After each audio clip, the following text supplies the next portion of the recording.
At mga kapolitika, inyo pong napanood at nakilala yung tatlo sa mga maging hurado ng MGI All-Stars First Edition. So hindi natin alam kung hanggang ilan yung kukunin ng organization na uupo na maging judge dito sa first edition ng kailang beauty competition, dahil ang sabi ni Nawat ay ang magiging decision daw ng mga hurado ang masusunod, unlike doon sa Miss Grand International na siya at yung mga right hand niya ang nagde-decide dito sa winner ng Miss Grand International. Pero iba dito mga kapolitika sa MGI All-Star, para daw mapanatili yung patas na laban is hindi sila yung magde-decide kundi yung kukunin nila na maging judge. So dito, according sa information na pinost nila, is pinakilala nila yung kanilang hurado, itong Miss Grand winner na si Isabella Menin, si Miss Universe na mula sa Canada si Natalie Glebova, at itong Queen Maker ng Venezuela na very controversial na si Osmil De Sousa. So akala natin mga kapolitika is nag-retire na ito sa mundo ng beauty pageant, and here comes uupo siya bilang hurado dito sa MGI All-Star.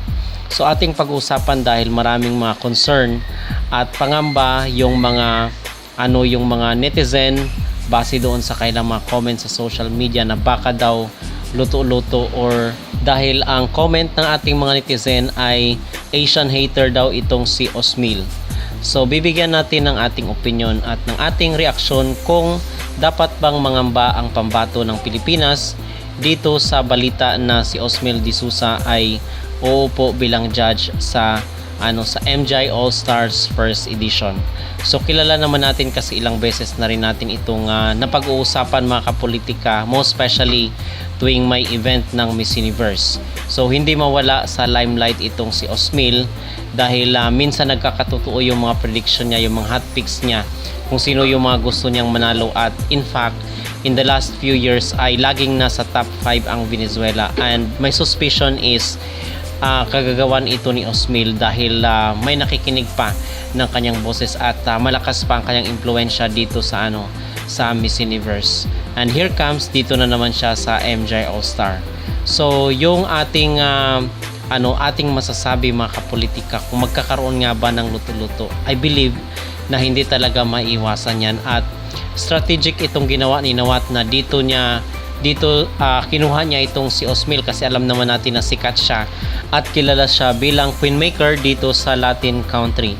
At itong pagkuha kay Osmil De Sousa, I believe na dahil para maengganyo yung mga Latinas na mag-join dito sa MGI All-Star. So estratehiya ito ni Nawat at ng organization na mahikayat at maengganyo, makumbinsi kumbaga yung mga Latinas na mag-join, kasi alam naman natin na itong si Osmil is meron siyang mga kakilala siguro, or meron siyang mga connections na kung saan ay pwede niyang maengganyo somehow yung mga kilalang Latinas, most especially yung mga nag-join sa mga kilalang beauty contest katulad na lang ng Miss Universe. So I believe na ito ay estratehiya ni Nawat at ng organization para mahikayat yung ibang mga Latinas na mag-join dito sa MGI All-Stars, dahil patas yung maging laban, most especially yung kinuha nila ay specifically mga kapolitika doon sa mga sa Latin community, itong si Osmil De Sousa, yung si Isabella Menin na taga Brazil,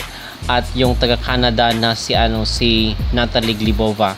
So maengganyo yung mga doon na part ng mundo na mag-join dito sa MGI All-Star. Maengganyo kasi mostly talaga ngayon dito is parang Asian, at in fact ay inulan nga ng mga Filipino representatives itong MGI All-Star. So gusto nila na makuha yung sa side na yun, yung sa North at South America, most especially doon sa Latin country, kung kaya mostly yung mga hurado ay mga taga doon. So yung question na magkakaroon kaya ng dayaan mga kapolitika or luto-luto itong MGI All-Star, I believe na hindi talaga maiwasan yan, kahit pa sabihin ng organization at ninawat na patas yung maging laban.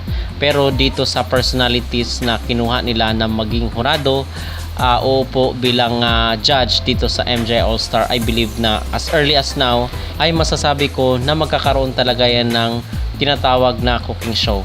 Kasi yun naman ang gusto ni Nawat mga kapolitika. Gusto niya nang pag-usapan yung kanyang business whether it is bad or good publicity, as long as it is publicity at pag-uusapan siya ng buong mundo, I believe that's all that matters for Nawat. Okay, so yun ang aking masasabi at yun ang aking intuition dito sa pagkuha kay Osmeal D'Souza. So kung kayo po ang tatanungin mga kapolitika, kayo po ba ay same rin yung inyong nakikita na magkakaroon ng luto-luto or cooking show katulad ng sinasabi ng ating mga netizen, most especially na kinuha na itong si Osmeal bilang judge ng first edition ng MGI All-Star. Mag-comment down below at huwag kalimutang mag-like at mag-subscribe na rin kayo para updated kayo sa ating mga latest issue. Hi, April! Hi! Maayong hapon. Maayong gabi na. It's already 6. Maayong gabi. How are you? I'm good. How do you feel about your evening gown performance? Oh, I was so happy. I'm just so thankful for all the people who've been supporting me. Thank you so much for believing in me.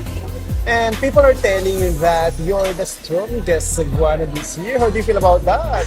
Oh my gosh, nakakataba ng puso. I am so overwhelmed and nakaka-push siya for me to do better every step of this journey up until the finals night. So, nung naglalakad ka sa gown, what were you thinking? Oh, okay. So my secrets are, first, you need to always think happy thoughts. And then, yung iniisip ko second is, parang nagfo-float ka lang, magaan lang everything. And then feel the music. And then, of course, I'm thinking also for all the people who've been supporting me that they should be given a very good show. And I think the result has been positive. Yeah, Thank you. people are telling that you really did good in the evening gown presentation. And I'm one of your Yes. believers that you really did well along with Bella Ismael. Grabe kayong mga pandemic Diba? queens, no? Mga pandemic queens. And this is syempre. quite funny, no? During nung Miss Universe Philippines 2020, recorded na naman ang preliminary and recorded na naman ngayon. How do you feel about that? Round 2. Of course, parang alam na namin anong gagawin. So we're already expecting that there will be zero audience aside from the judges and the staffs. So parang binabawian ko kung ano yung performance ko before last 2020. So dapat alam ko na yung gagawin ko this 2026 for the preliminary competition. So I know there's no audience. So nag-feed na ako in mind on how I will be able to perform well on stage without anyone cheering on me. If you would rate your performance from 1 to 10, what would be your rating? Dito tayo sa 10. Oh, love it. Yes, love believe it. in yourself. Tama naman yun, tama naman yun. Invite everyone to vote for you sa Of Maya. course! Oh my gosh, everyone! Thank you so much. Nakita ko na yung result. Actually, they just posted right now for the Maya leaderboard for the voting. So, we are on top 10. Oh my goodness, napasok pa.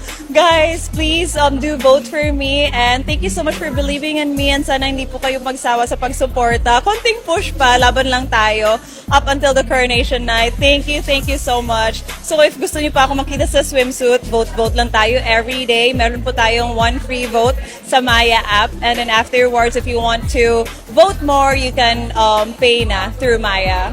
Thank you, April. Thank you so much.